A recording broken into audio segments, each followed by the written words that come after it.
Hello everyone, welcome to Aryabhishak classes. मैं doctor Preeti आप सबका बहुत बहुत स्वागत करती हूँ आज की क्लास में। आज हम लोग एमसीक्यूज डिस्कशन करने वाले हैं पुराने क्वेश्चन पेपर का। सो लखनऊ के एमडी एग्जाम का 2005 का क्वेश्चन पेपर आज हमने लिया है। सो आइए देखते हैं इसमें क्या क्या क्वेश्चंस आए हैं। लेकिन क्लास स्टार्ट करने से पहले आप लोग हमारा चैनल जरूर सब्सक्राइब कर लीजिए और बेल आइकन जरूर प्रेस करिए ताकि आगे जब भी कोई क्लास अपलोड हो वो आपको नोटिफिकेशन आ जाए। और आप लोग हमें जरूर बताइए आप लोग कहाँ से हमारी वीडियो देख रहे हैं, कौन से कॉलेज में, कौन से क्लास में आप लोग पढ़ते हैं, ताकि हमें भी पता चले कि हमारी क्लासेस कहाँ कहाँ पहुंच रही हैं। ओके, सो आइए स्टार्ट करते हैं आज की क्लास और देखते हैं कि पहला क्वेश्चन क्या है हमारे पास। पहला क्वेश्चन है, विधि भेद से ज्वर के प्रकार कौन से हैं। तो ये सारे ही ज्वर के भेद दिए गए हैं, लेकिन विधि भेद से ज्वर के प्रकार में आता है देह और मानस। ठीक है, देह और मानस, ये दो प्रकार के ज्वर बताए गए हैं विधि भेद से। नेक्स्ट है क्वेश्चन नंबर 2, मेदो वह श्रोतो दुष्टि के लक्षण कौन से हैं। तो स्वेदाति प्रवृत्ति, प्रमेह, दोनों या कोई नहीं। यहाँ पे दोनों आपका आंसर होगा। श्वेद का अति प्रवृत्ति भी होता है और प्रमेह भी होता है अगर मेदो वह श्रोतो दुष्टि हो जाए तो। सो ये आपका ऑप्शन सी आपका सही आंसर होगा। नेक्स्ट है क्वेश्चन नंबर 3, अशस्त्रकृत व्याधि है वो कौन सी व्याधि है जिसमें आप शस्त्र का इस्तेमाल नहीं करते हैं। तो ऑप्शंस देखिए, उत्संगिनी, बहलकर्दम, लगन और अर्जुन। तो यहाँ पे जो अर्जुन है वो अशस्त्रकृत व्याधि है, इसमें शस्त्र का इस्तेमाल नहीं किया जाता है। नेक्स्ट है क्वेश्चन नंबर 4, सुश्रुत ने कफज लिंग नाश में शस्त्र कर्म उपरांत कितने कितने दिन पर पट्टी बदलने का निर्देश किया है। तो उन्होंने कितने दिन में ये पट्टी बदलने को कहा है, त्रयहात, यानी 3 दिन में गैप करके आप 3 दिन में एक बार पट्टी बदल सकते हैं। ओके, त्रयहात आप लोग याद रखिए। कफज लिंगनाश अगर है और उसका ऑपरेशन हुआ है तो आप 3 दिन में एक बार पट्टी बदल सकते हैं। नेक्स्ट है क्वेश्चन नंबर 5, वातिक असाध्य नेत्र रोगों की संख्या कितनी होती है। तो वातिक नेत्र रोग, पैथिक नेत्र रोग, नेत्रों की सारी वेराइटीज, टाइप्स आपको नंबर याद करने हैं वहां पे। और असाध्य रोग कितने होते हैं वातिक में, 4 होते हैं। ओके, तो ऑप्शन ए 4 आपका सही आंसर है। नेक्स्ट है क्वेश्चन नंबर 6, शुक्ल मंडल में कितने पैथिक रोग होते हैं। तो शुक्ल मंडल के रोग आप लोगों को नाम याद करने हैं और उसमें से पैथिक रोग जो होते हैं वो एक प्रकार का होता है सिर्फ। सो ऑप्शन डी 1 आपका सही आंसर है। नेक्स्ट है क्वेश्चन नंबर 7, स्तन रोहित मर्म किस प्रकार का मर्म है। स्तन रोहित मर्म आपका कालांतर प्राणहर मर्म है। मर्म वाले चैप्टर में हमने इसको डिस्कस किया है सभी मर्मों को। सो वो चैप्टर आप लोग जरूर देखिएगा, शरीर रचना में आपको मिलेगा। उसकी प्लेलिस्ट आप जब ओपन करेंगे शरीर रचना का, उसमें आपको मर्म विज्ञान मिलेगा, तो वो वाली चैप्टर आप लोग जरूर देखिएगा। स्तन रोहित मर्म कालांतर प्राणहर मर्म होता है। ओके, नेक्स्ट है क्वेश्चन नंबर 8, ऊर्ध्व जत्रुगत मर्मों की संख्या कितनी होती है। तो ऊर्ध्व जत्रुगत मर्म होते हैं 37, ये नंबर आपको याद रखना है, 37। नेक्स्ट है क्वेश्चन नंबर 9, आर्तव वह श्रोतो दुष्टि के लक्षण कौन से हैं। आर्तव नाश, मैथुन असहिष्णुता, बंध्यत्व या सभी। तो यहाँ पे आपका आंसर होगा सभी। ये सारे ही लक्षण देखने को मिलते हैं अगर आर्तव वह श्रोतस की दुष्टि हो जाए। नेक्स्ट है क्वेश्चन नंबर 10, गर्भ की वृद्धि के कारण क्या होता है या गर्भ की वृद्धि में कौन हेल्प करता है। ठीक है, तो यहाँ पे देखिए, अन्न रस, अग्नि, वायु का आगमन और सभी। तो यहाँ पे सभी आपका सही आंसर है। अन्न रस भी चाहिए, अग्नि भी चाहिए और वायु का आगमन भी होना चाहिए, तभी गर्भ की वृद्धि होगी। ओके, नेक्स्ट है question number 11, Hegar's sign is. Hegar's sign क्या होता है, softness of isthmus, emptiness of isthmus, both या सॉफ्टनेस ऑफ सर्विक्स दिया है यहाँ पे। तो यहाँ पे आपका आंसर होगा option C, softness of isthmus और emptiness of isthmus. Okay, next question पे चलते हैं। नेक्स्ट क्वेश्चन है क्वेश्चन नंबर 12, संधिशूल किस मार्गगत व्याधि है। तो कौन से मार्गगत व्याधि में संधिशूल वर्णन किया गया है, मध्यम मार्गगत। ओके, ऑप्शन बी मध्यम मार्गगत आपका सही आंसर है। नेक्स्ट है क्वेश्चन नंबर 13, व्यध्य व्याधि है। तो कौन सा व्याधि है जिसमें वेधन कर्म किया जाता है तो वो है आपका वात विपर्यय। वात विपर्यय। ओके, शालाक्य के बहुत सारे क्वेश्चंस हैं इसमें, तो शालाक्य विज्ञान आप लोग जरूर पढ़िएगा अच्छे से। वात विपर्यय उसका आंसर है यहाँ पे। नेक्स्ट है क्वेश्चन नंबर 14। पिष्ट शुक्लो बिंदुर्यो भवति डैश लक्षण है। तो पिष्ट शुक्लयो, पिष्ट शुक्ल की तरह, मतलब शुक्ल वर्ण का पिष्ट की तरह बिंदु जैसा वो दिखता है ये डिजीज, इसको हम लोग बोलते हैं पिष्टक। ओके, ये भी आंखों का डिजीज है, पिष्टक इसको बोला जाता है। नेक्स्ट है क्वेश्चन नंबर 15। उपपक्ष्ममाला है। उपपक्ष्ममाला क्या होती है, कौन सा डिजीज होता है ये? पक्ष्मकोप में ये देखने को मिलता है, पक्ष्मकोप। ऑप्शन बी आपका सही आंसर। नेक्स्ट है क्वेश्चन नंबर 16। प्रलेपक ज्वर में दोषों का अधिष्ठान कहाँ होता है?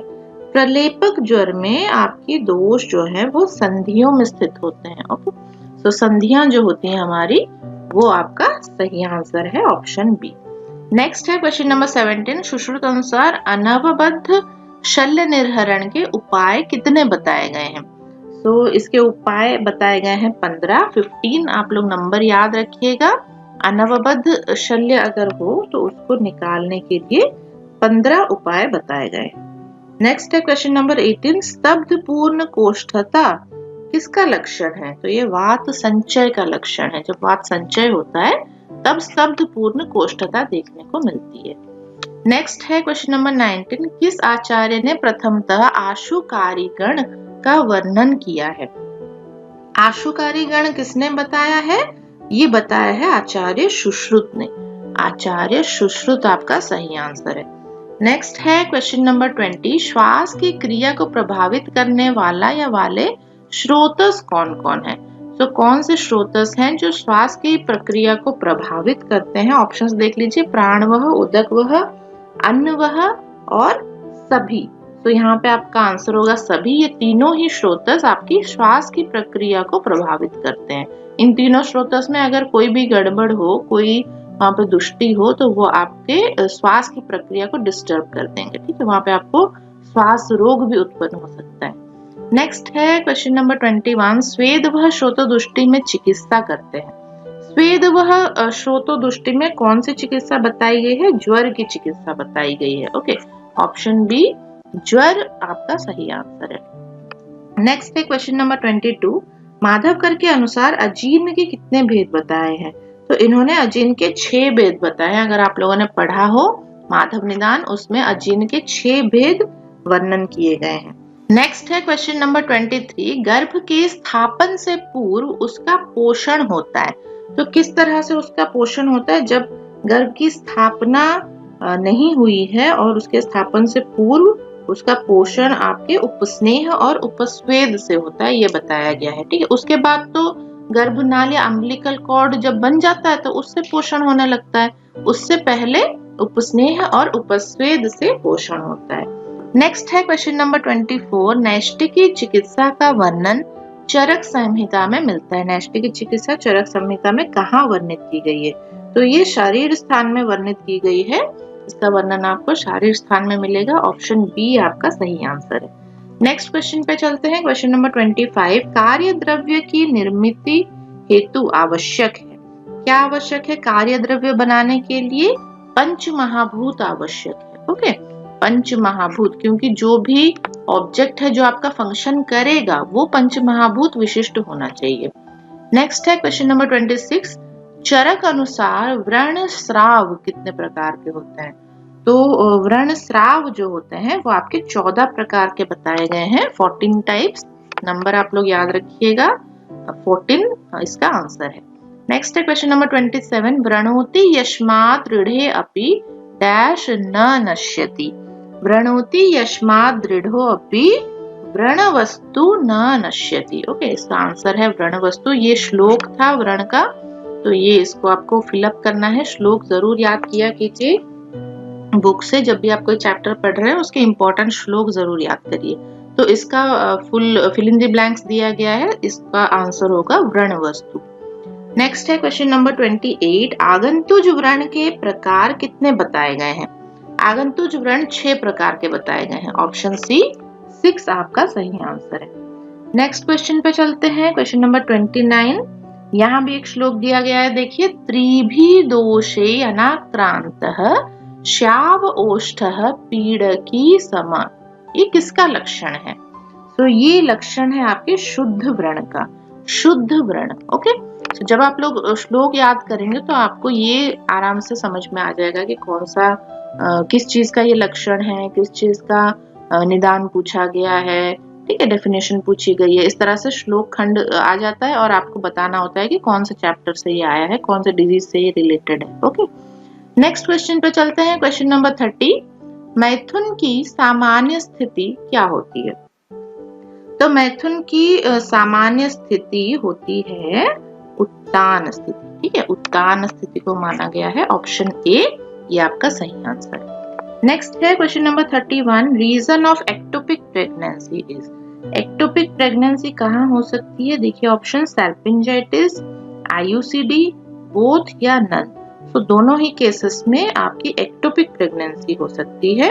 सैल्पिंजाइटिस अगर हो या फिर आईयूसीडी लगा हुआ हो, इंट्रायूटेराइन कॉन्ट्रासेप्टिव डिवाइसेस ये इसको बोलते हैं, तो दोनों केस में एक्टोपिक प्रेगनेंसी होने के चांसेस होते हैं। नेक्स्ट है क्वेश्चन नंबर 32। पुरीषज कृमि का आश्रय स्थल क्या है?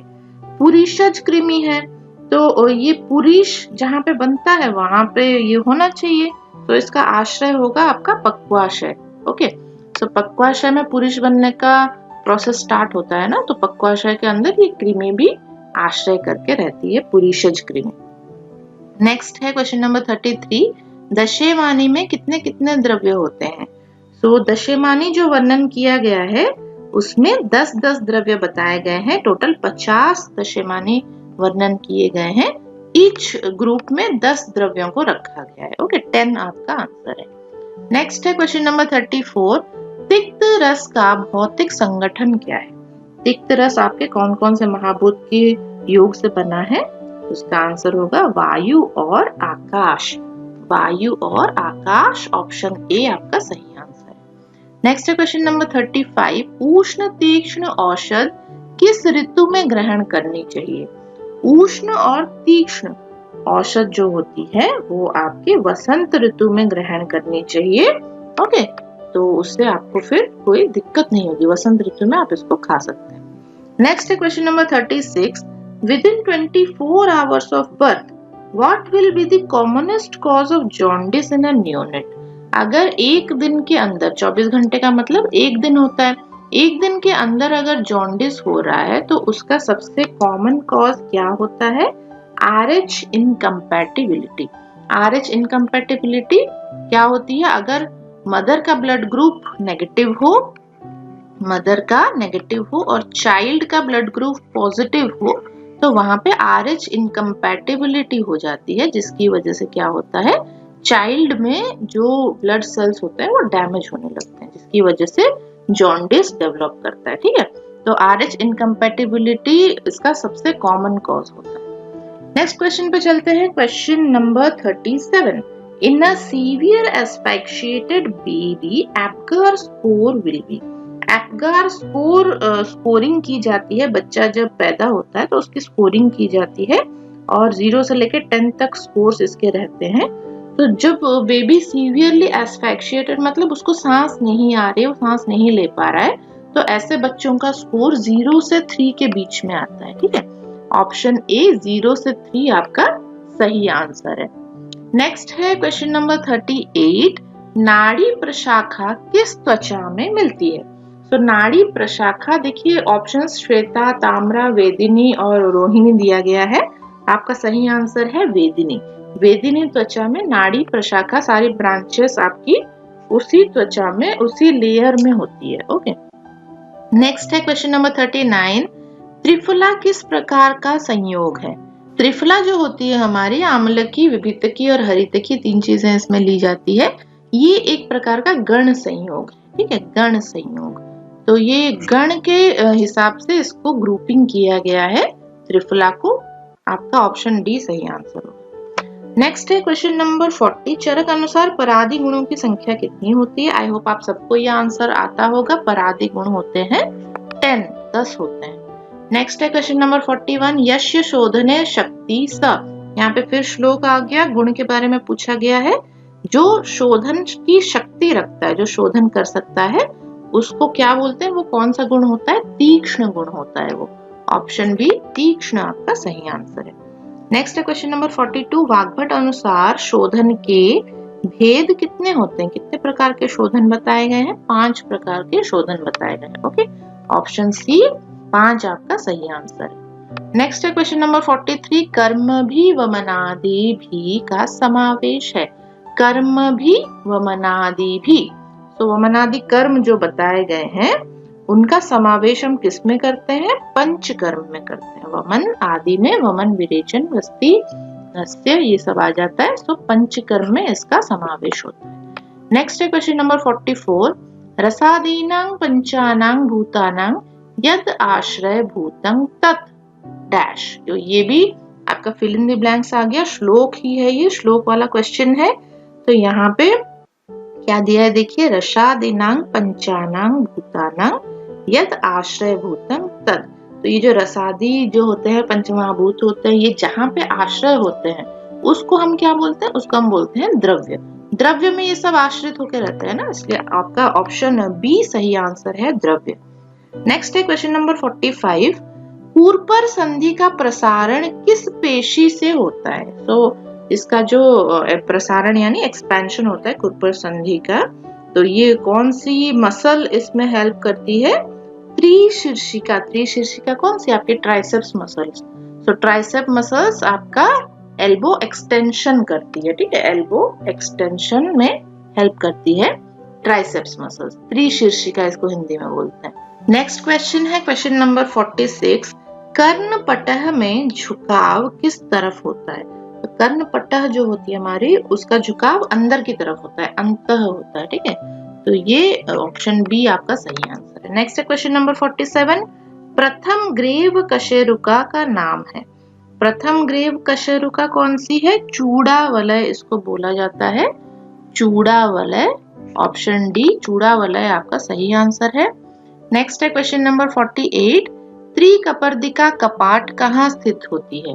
त्रिकपर्दिका कपाट ट्राइकस्पिड वाल्व इसको बोलते हैं। त्रिकपर्दिका कपाट क्या होता है? Tricuspid valve. तो ट्राइकस्पिड वाल्व आपके कहाँ पे होती है?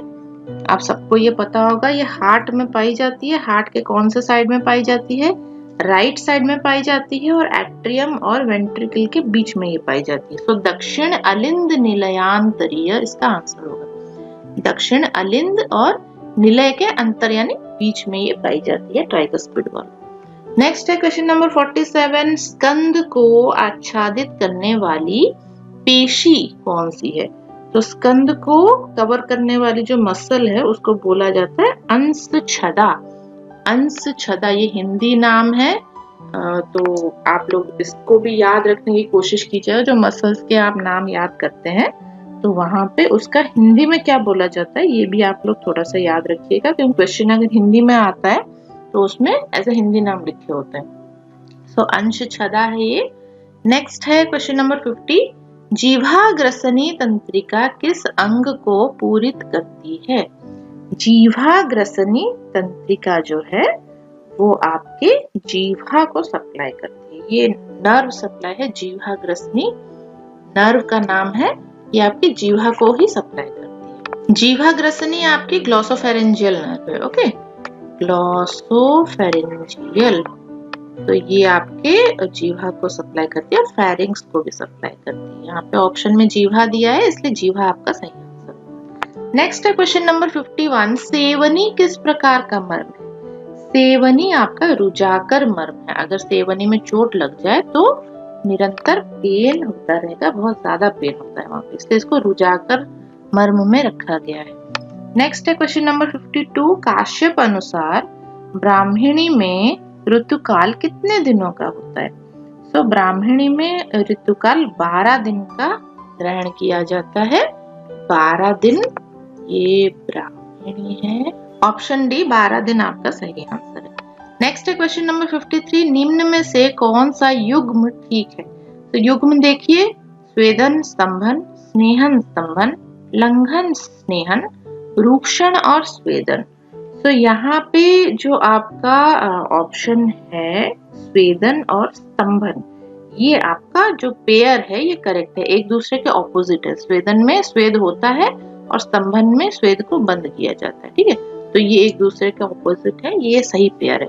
नेक्स्ट है क्वेश्चन नंबर 54, कृत्स्न देह में व्याप्त कला है। कृत्स्न देह में व्याप्त कला है आपकी शुक्रधरा कला। कृत्स्न देह मतलब पूरे शरीर में जो व्याप्त हो, तो शुक्रधरा को माना गया है कि ये पूरे शरीर में व्याप्त रहती है। नेक्स्ट है क्वेश्चन नंबर 55, अम्लपित्त का चिकित्सा के साथ वर्णन किस ग्रंथ में मिलता है। तो अम्लपित्त जो है आपका ये योग रत्नाकर में डिस्क्राइब किया गया है, इसकी चिकित्सा भी वहां पर डिस्क्राइब की गई है, योग रत्नाकर। चरक सुश्रुत वाग्भट में अम्लपित्त डिजीज आपको नहीं मिलेगा। नेक्स्ट है क्वेश्चन नंबर 56, कफ का प्रकोप काल है। कफ किस टाइम पे प्रकोप होता है कफ।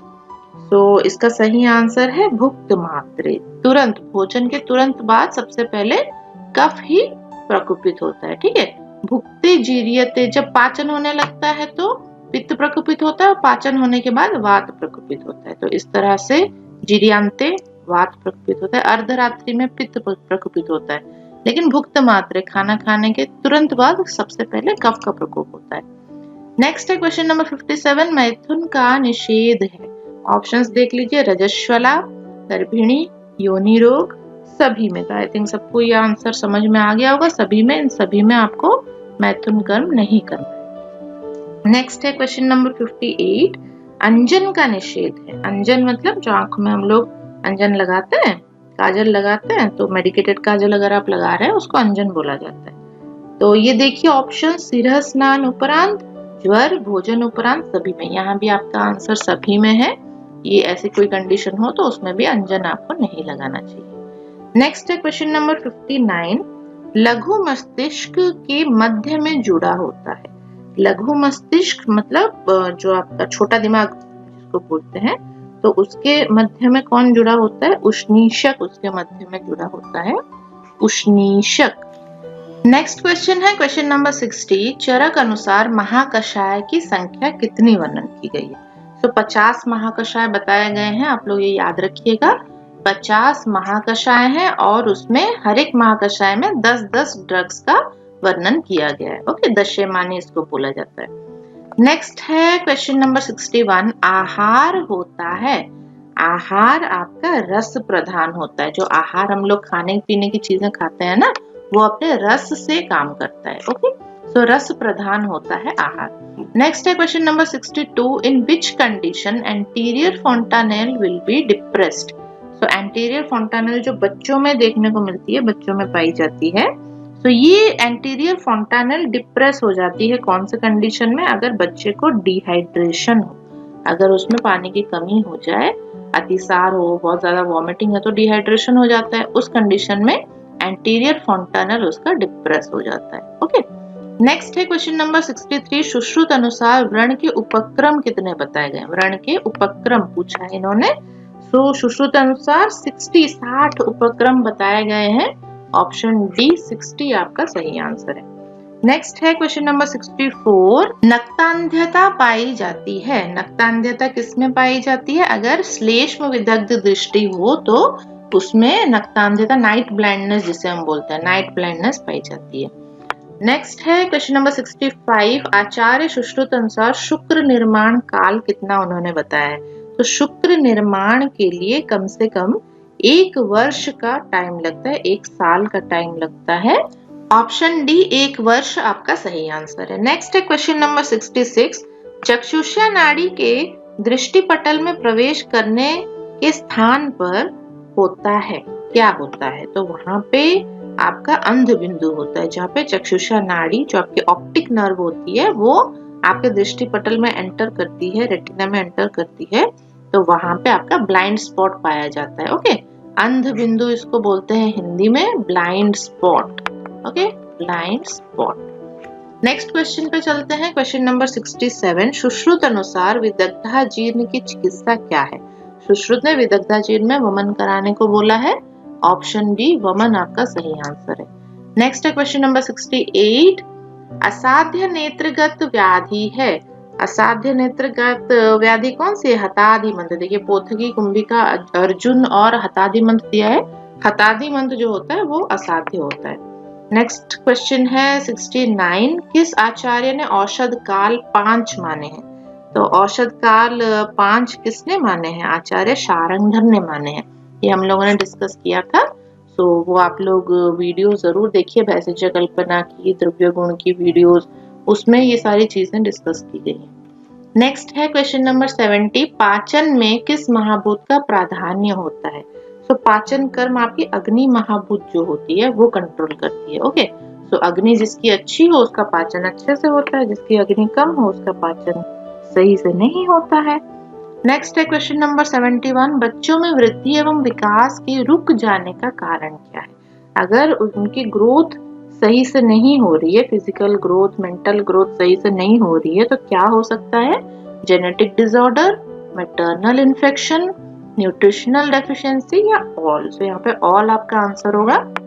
कोई जेनेटिक डिसऑर्डर हो, माँ को इन्फेक्शन हो, जब बच्चा गर्भ में है तब अगर माँ को कोई इन्फेक्शन हो, और न्यूट्रिशनल डेफिशिएंसी अगर हो, तो तीनों ही कंडीशन में उसका डेवलपमेंट, माइलस्टोन डेवलपमेंट उसका रुक जाता है, ठीक है, या स्लो डाउन हो जाता है।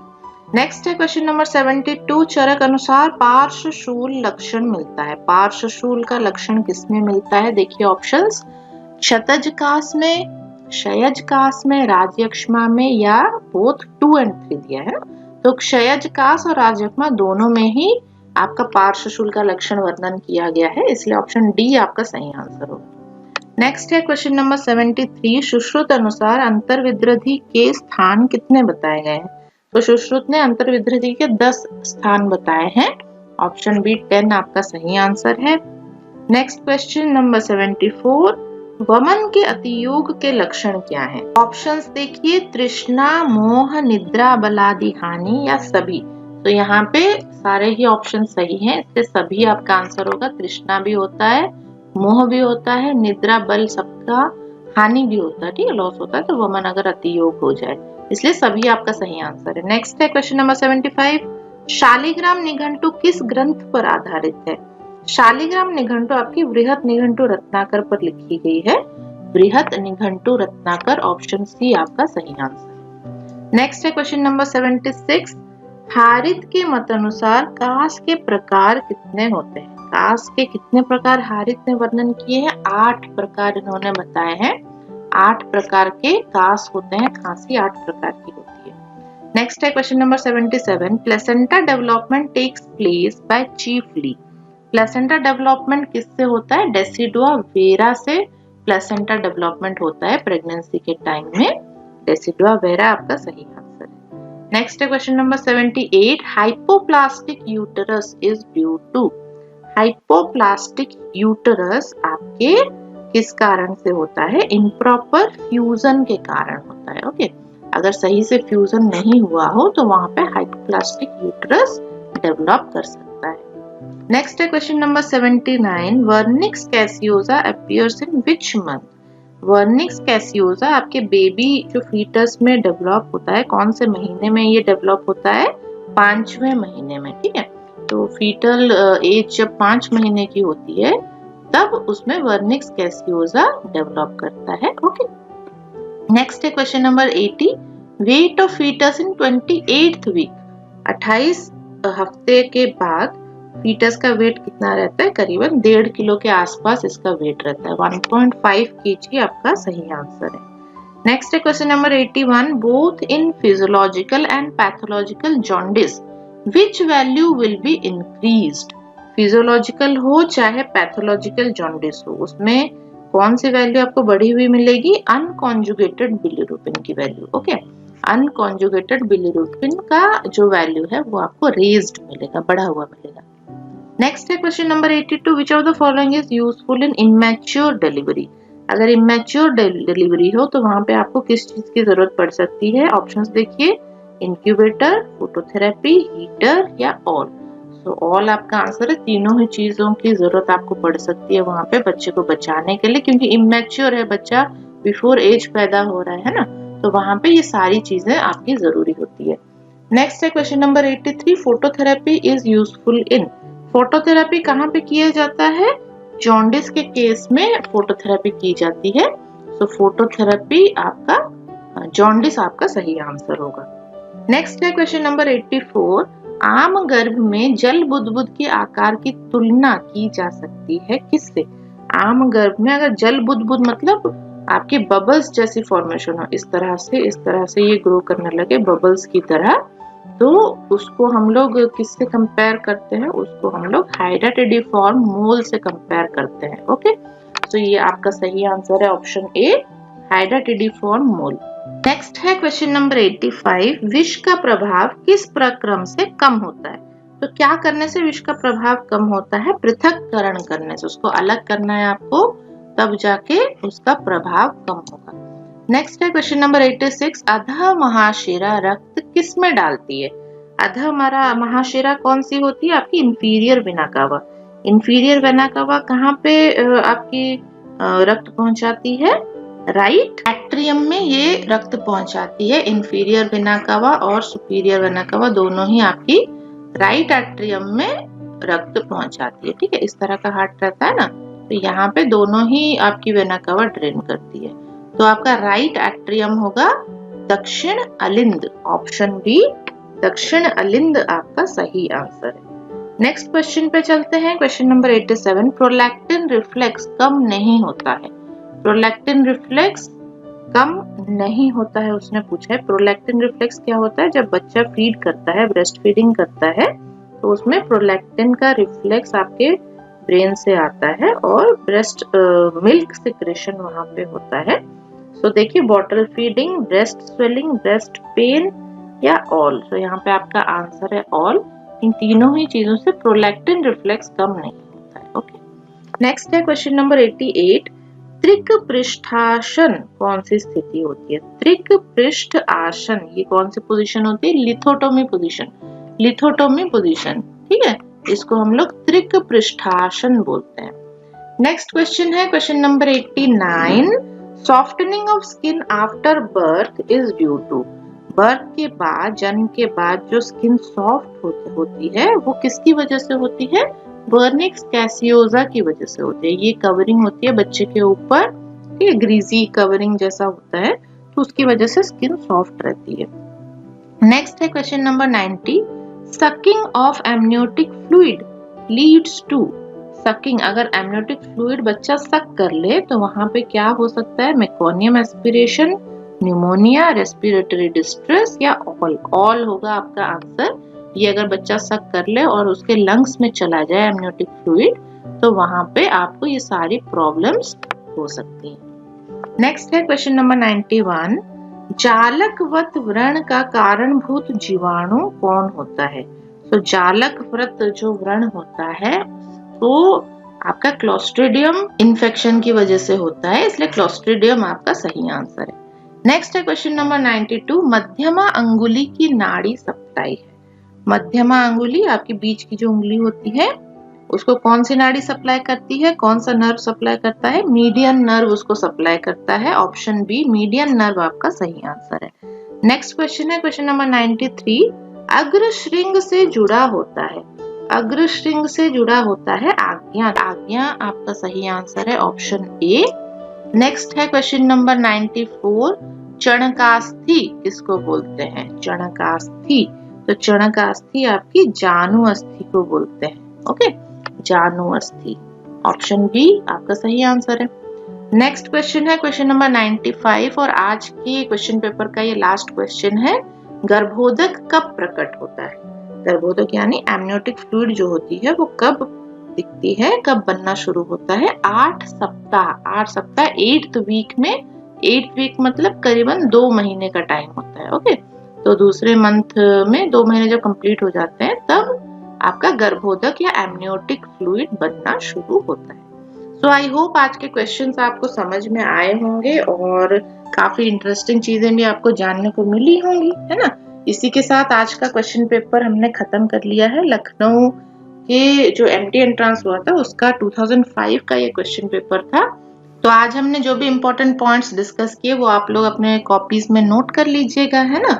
और अगली क्लास में हम लोग और भी क्वेश्चन पेपर्स डिस्कस करेंगे, नए नए क्वेश्चंस जानेंगे, आंसर्स जानेंगे। आप लोग हमारी वीडियोस अपने फ्रेंड्स के साथ भी जरूर शेयर करिए ताकि उन लोगों को भी पता चले कि यहाँ पे फ्री में क्लासेस हो रही है, वो लोग इसका फायदा उठा पाए, है ना, घर में बैठ के पढ़ाई कर पाए।